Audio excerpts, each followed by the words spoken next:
To complete today's assignment, you'll need a copy of the March on Washington article, a pencil, and also some colored pencils. Specific colors really don't matter. Just have a nice little variety near you, and then we will go ahead and begin. The March on Washington, 1963. This excerpt about the March on Washington was taken from the book The Civil Rights Marches by Linda and Charles George. These authors have written more than 70 books for classroom use about a number of topics. They co-author works of fiction and nonfiction for children, teens, and adults.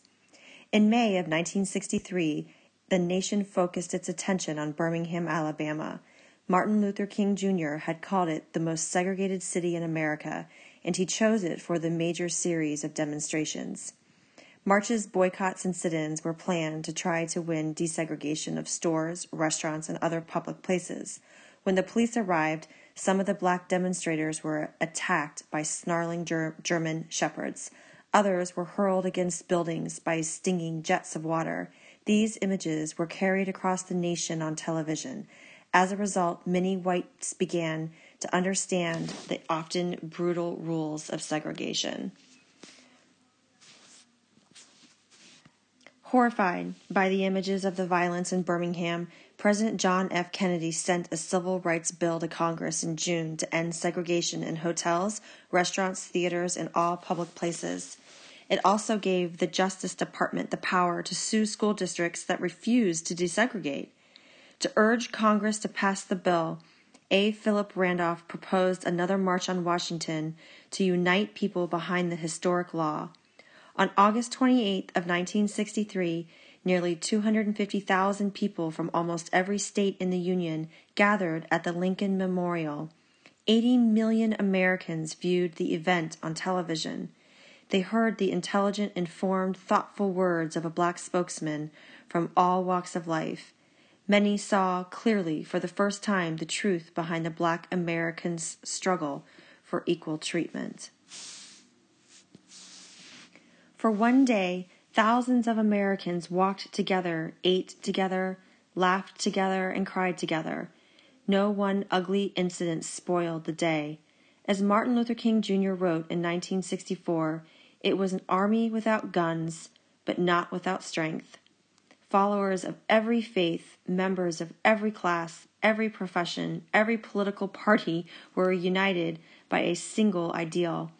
By late afternoon, the marchers were tired, but when Randolph introduced the moral leader of our nation, the crowd came alive.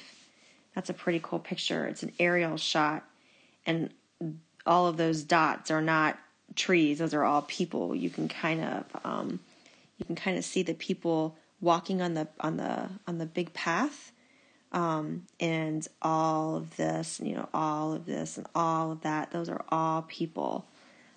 It's a pretty cool view to show you just how many people had showed up for this march. It's quite amazing. Dr. King began slowly and formally presenting his prepared speech. As he spoke, the crowd responded with great emotion. Dr. King soon forgot about the speech he had written. Instead, he told the world about his dream of justice, a world without color barriers. His desire for equality and freedom touched the hearts of all who heard it. His speech continues to inspire people today. Even though we face the difficulties of today and tomorrow, I still have a dream. It is a dream deeply rooted in the American dream. I have a dream that one day this nation will rise up and live out the true meaning of its creed. We hold these truths to be self-evident, that all men are created equal. And when we allow freedom to ring from every village, from every hamlet, from every state and every city, we will be able to join hands and sing free at last. Free at last. Thank God Almighty, free at last.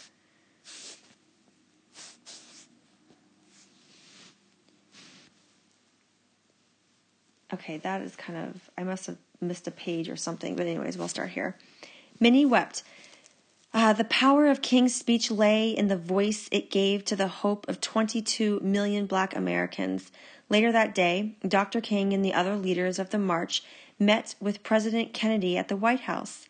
Kennedy praised the deep fervor and quiet dignity of the marchers. President Kennedy did not live to see the Civil Rights Bill become a law. He was shot and killed in Dallas, Texas on November 22nd of 1963. President Lyndon B. Johnson used his influence in Congress to ensure the passage of the bill. On July 2nd of 1964, Martin Luther King Jr., along with other proud civil rights leaders, watched President Johnson sign the bill into law. What I am going to have you do next, go ahead and grab a pencil, and we're going to divide this article into different sections. So pretty much just kind of do what I have done here. We're going to draw on the first page. You can take your pencil, and we're going to draw a line right above the picture like this. And then as you can see, I placed a number 1 for this section. If I go too fast, remember you can pause the video to do the things that I ask you to do. That way you don't get behind. All right, so let's take now a look at the page 2. All right, here we're going to go ahead and draw our line right underneath that paragraph. And you can see that this section I went ahead and labeled number 2. So you can do that as well. And then we will go on to page 3. Again, remember, if I'm going too fast, you can pause the video. All right, so I have the line right underneath the picture, the aerial shot, and I placed a number 3 for this section. So go ahead and do that. And then we'll take the next page, and we are going to draw a line underneath people today. And as you can see, I put a number 4. And then right below that, go ahead and put a number 5. We'll start the new section. Both of these happen to be quotes from his speech. So we'll have that in the section 5. So pause that if you think you need more time.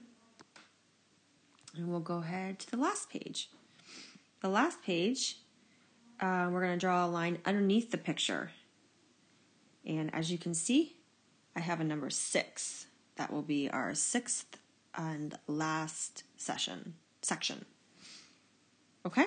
All right, so now we've divided our article into different sections.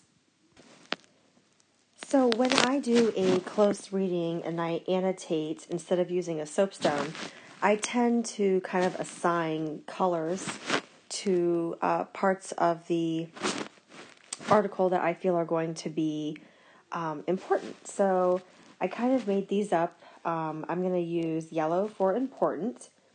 And I make this color code key like in the top right corner. As you can see, it says 1963. So I just went up to the top right corner of the article and I assign yellow to whatever I feel is important. But, you can use blue for whatever you feel is important. The colors really don't matter. I decided to pick red for words that I felt might be kind of hard and I wanted to talk about the meaning of them. But you could use pink for words. I used green for a summary. So after each section, I wrote a brief little summary. I used pink every single time I had a question. And as far as the blue goes, I started to think that I would use it. In the beginning of the article, I used it to point out all the harsh treatment. But then as the article progressed, I found that I didn't really need it. So anyways, I decided not to really use that one. So like I said, maybe there's something else that you want to use for blue, or you're going to give blue to summaries. It really doesn't matter what colors. So go ahead and pause this video and make your own little key in the top right corner of your article. All right, I will share with you the comments that I wrote on my article, and you can steal them and you can copy them down on your article. So as you can see, I have my little key in the top right corner there, and I wrote my first summary right here. I said, and you can copy what I have. I wrote down that it's a focus on Birmingham to end segregation despite the harsh treatments. If there's anything that you wanted to add to that summary, you can. While I discuss what I have written down, if I'm going too fast, you need to remember that you can pause the video whenever you want to copy down and steal something that I have on my paper. So don't forget about pausing to copy down. All right, so the first thing that I pointed out here, I found these two words, not that they are hard necessarily, but I just feel that they're really important to make sure that we understand the difference. That segregated is when you are separated, black and white, and desegregation is when you stop that. So that is when you get to mix and sit with black and whites together. So I felt that it was really important to make sure that we understand that those terms are opposite of each other. I then had a question about, and he chose it for a major series of demonstrations. I used pink here because I was just kind of wondering why, he chose Birmingham, because there were segregation issues all across the South. I know that Birmingham had, a horrible sheriff, and so maybe that was a reason why King wanted to focus in that area. But anyways, I had a question, so when you have a question, it's good to write down that you do have one. All right, I felt that the marches, boycotts, and sit-ins were planned to try to win desegregation of stores and restaurants. I felt that was important, so I highlighted that yellow. Remember how I said I used some blue about the cruel punishment, but you don't need to mark that down because I found that as the article continued, it didn't really come up again. All right, I also thought that this was really interesting, so I made this yellow. I think you should make it yellow too. That as a result, many whites began to understand the often brutal rules of segregation. So I made that yellow, and I actually made a connection. That's the connection sign. It looks like a sideways 8.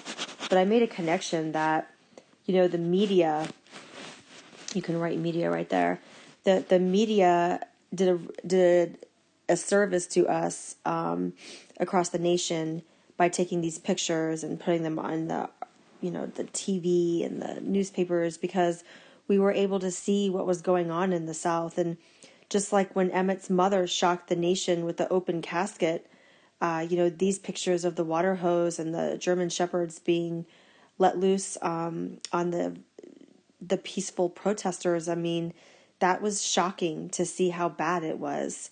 So thanks to media, we don't normally thank media.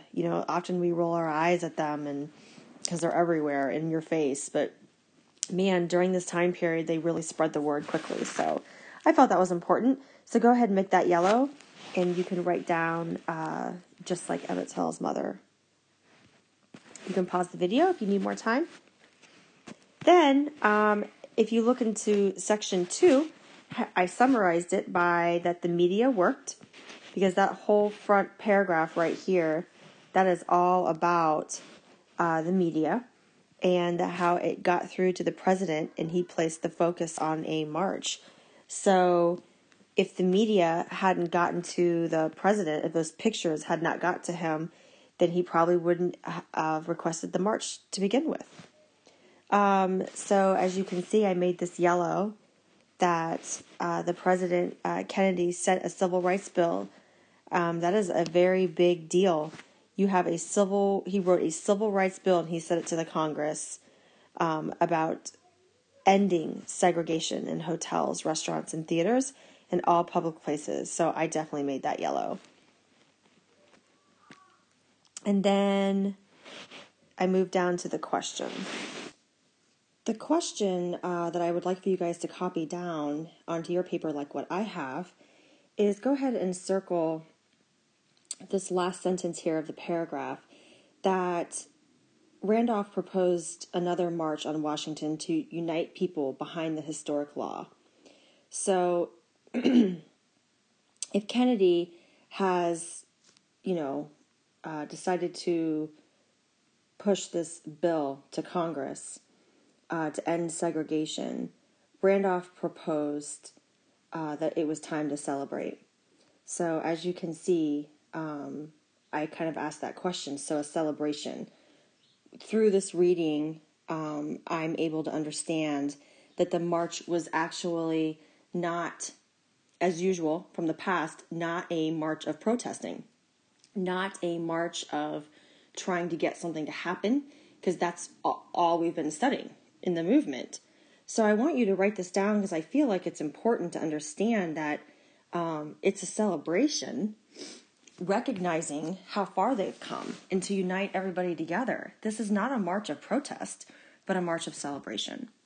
I then had yet another question down below here in the second paragraph that I would like for you to copy down. And it says, many saw clearly for the first time the truth behind Black American struggle for equal treatment. I guess my question was, I didn't really understand this. I have to be honest with you. Okay, so the paragraph is talking about how so many people had showed up to march. And I guess I didn't understand that it was the first time, because obviously it was on TV. The march was on TV. It was covered by the media.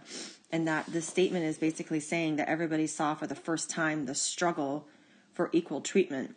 I don't understand the sentence, and I would ask a question, because I thought that the march was a celebration, that we weren't supposed to see a struggle in the march. I have seen pictures of people being hosed and dogs attacking in the open casket, and all of these dreadful pictures that should have made it quite obvious to people that there was not equal treatment, that there had been struggle long before, and I'm not sure why they think that for the first time people are now seeing this through the March on Washington. I just thought that was kind of a dumb sentence, to be honest with you, because this is not the first time that people are seeing that there was unequal treatment. In fact, it was a time of ending it. So this, I guess it's for the first time. Maybe that's what's bothering me the most. So I had a question about that.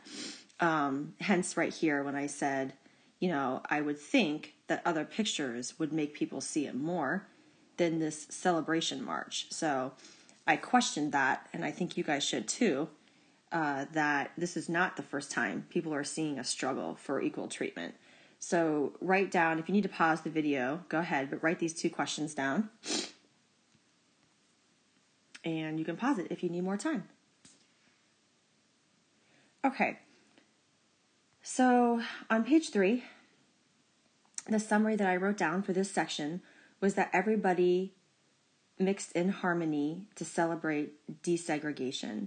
So that's basically what this whole section was talking about, that we had, as you can see here, you had every faith. Go ahead and underline this with whatever color you used for the summary. Every class, every profession, every political party. So underline that with the color you've designated for summaries, and you can go ahead and copy down the summary that I have written here. And pause the video if you need more time. And it's, I told you that I didn't really need to use the blue a whole lot for treatment. So I did use it here, just trying to follow through with my key that I had already created. And I wrote down here that it's amazing, after all that had happened, all the horrible treatment that they had received, that this day went without one episode of anybody being treated poorly. That's pretty incredible to think about the amount of people that were there. So I did highlight this blue because that does show me treatment. For one day, thousands of Americans walked together, ate together, laughed together, and cried together. And I thought that that was important to recognize that they went the whole entire day, as you can see down here, without one episode of anybody being treated in a cruel or harsh way. With that many people being together and not one episode of any kind of violent behavior is really quite remarkable. Therefore, I underlined that part yellow because I thought that that was extremely important. So go ahead and underline that yellow as well, and maybe make a note like I did down here. Pause the video so you have time to do that. Then go ahead and underline Martin Luther King and draw an arrow down here to the moral leader of our nation. You know, the leader of our nation is referring to the president, right? I mean, the leader of our nation, the leader of the United States, our nation, is the president. So Randolph is absolutely making an assumption here that MLK is better than the president of the United States, has more morals, was more of a leader in encouraging everybody than our president of the United States, Kennedy. So that's a pretty bold statement, and I kind of feel that that's worth recognizing. I'm assuming that it's MLK because of him being mentioned in this paragraph. And the crowd came alive when he gave his speech, so obviously it's got to be MLK. But it's an assumption, so I made it kind of like in the form of a question. But I just wanted to point that out to you because that's pretty amazing for somebody to say that, you know, MLK was more of a leader than the president of the United States. So go ahead and pause the video and make that and write that down. Okay, let's talk about section 4 rather quickly since it's so short. I love this part. I'll never forget the day I learned this, and I made it yellow. So go ahead and use whatever color you've assigned for important and underline forgot about the speech he had written. So Martin Luther King basically made up the speech he was going to deliver. He kind of pushed it aside and spoke from his heart. And the I Have a Dream speech came out and inspired people still today. So he made that repetition of I have a dream, that one day, all of that repetition, he made all of that up right on the spot. He was that good of a speaker. All right, so you can pause the video and make that little note. And when you're ready, we'll go ahead and move down to the section 5. In section 5, these are just quotes from the speech, so you can kind of write that down off to the side. Both of these are little quotes from the speech, just excerpts from it. And one thing that I wanted to point out that I just thought was really smart for him to include in his speech, whatever color you've designated for words, use that color and circle creed. Creed means like a belief that you have, like deep down inside, almost like a strong tradition belief kind of a thing. And when he says, I have a dream that one day this nation will rise up and live out of the true meaning of its creed, which was the Declaration. He quotes the Declaration of Independence, that, you know, even back from the very, very beginning when the Declaration was written, we said that all men were created equal. This was in the Declaration of Independence. So for him to say and call upon everybody at the March on Washington that we must live out the true meaning of our beliefs, which is from the Declaration of Independence, that was pretty smart.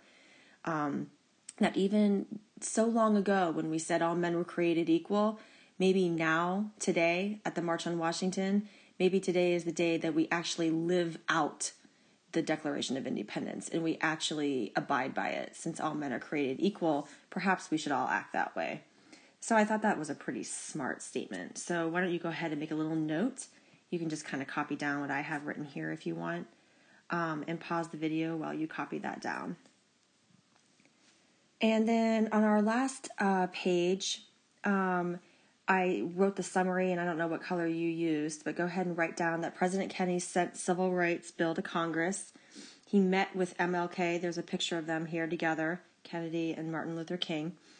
So go ahead and make a little note of that. And then whatever color you used for words, let's circle fervor here because it means great warmth. So when Kennedy says that he praised the march with deep fervor and quiet dignity of the marchers, basically what that is screaming that I think you should write down is just how peaceful. Sorry, I cannot write with this thing. That's an A. That's a C. Just how peaceful this demonstration was. So I think you need to circle that word and make sure that you write that it is of kindness, great warmth, meaning like very kind and generous and sweet and genuine. All right, so go ahead and make a note of that. And then the last section, use whatever color you assigned for importance and make a little note here that President Kennedy did not live to see the Civil Rights Bill become a law. He was unfortunately shot and killed. He was assassinated because he was obviously one of the presidents that was trying to help with the desegregation and the civil rights movement. And obviously many people frowned upon that.